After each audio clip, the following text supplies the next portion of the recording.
Jesus, Vigora. Oh, Gender identity. Well, fuck me. Should gender identity be included on government forms of ID? I do believe so. However, I would clarify that gender identity should only be limited on government forms and IDs as male or female, as those are the only two genders that genuinely exist. And anybody could argue on the point of, well, what about transgenders? Well, that's not a third gender. That's just a transition between one or the other. And the only reason that we would ever even put gender identity on these forms, on these identifications, is not so much for any kind of social matter, but primarily for medical matters, because it's good to know when you go to the hospital or say you get in an accident and you're brought into the ER, it's good for them to know, are you a man or a woman? Because that will help them biologically better understand your needs.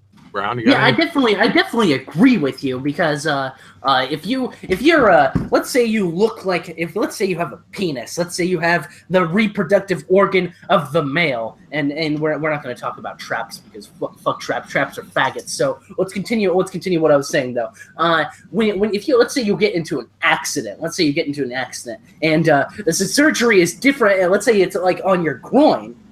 Let's just say it's around that area, and they need to know if they need to give you a certain doctor who specializes in groin surgery, or like for the dick, or for the vagina. But let's say you have that penis, and then on your government ID it says you're a woman. You identify as a woman. They send you over to the woman, and due to it being a time constraint, you might die if you don't get sent to the right one.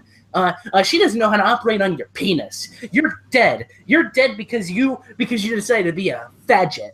So the problem with this argument here is that you're trying to dictate how people should feel about who they are, or what they feel deep down inside.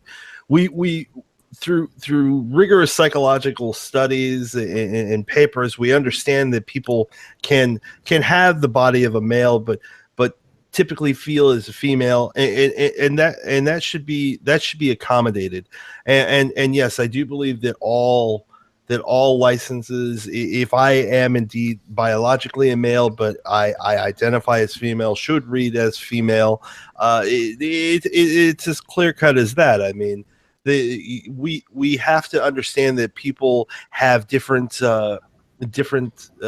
feelings, dysphoria that may confuse them.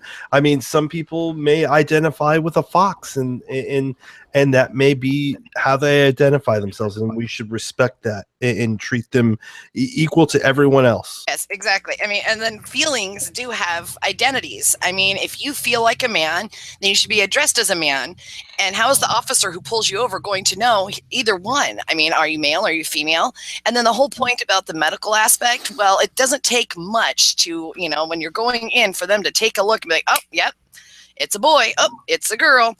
So, we can do medicine based on those lines of male or female. But, identifying how they actually feel with their gender expression also helps with medical treatment. Because if it's a man that feels like a woman and dresses like a woman and actually has like all the testosterone bleached out of their system and they're on hormone replacement therapy, then they're going to respond like a woman when they're being treated and triaged. And everybody knows that when you go in for triage, that men and women are handled differently.